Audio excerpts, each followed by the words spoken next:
आज आम्ही बनवत आहे धपाटे आणि 150 धपाटे बनवायचे आहेत. तर त्यासाठी साहित्य काय घेतले तुम्हाला सांगते ऐका.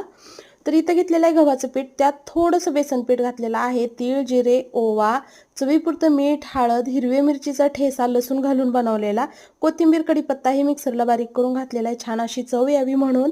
आणि छोटे छोटे धपाटे आपल्याला लाटायचे आहेत, कारण हे आपल्याला गारव्यामध्ये द्यायचे आहेत. गारवा म्हणजे शिदोरी.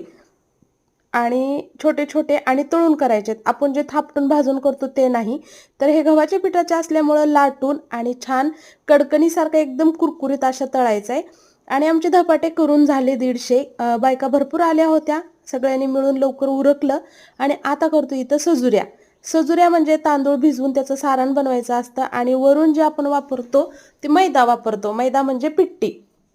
तर ही आमची पारंपरिक गारव्याची पद्धत आहे. तुमच्याकडे अशी पद्धत आहे का गारव्याची? कमेंटमध्ये सांगा. माझ्या तर माहेरी गारव्याची पद्धत नाही, तर ही पद्धत माझ्या सासरची आहे. सोलापूर जिल्ह्यामध्ये अशा पद्धतीनं गारवा बनवला जातो. भरपूर अशा बायका एकत्र येऊन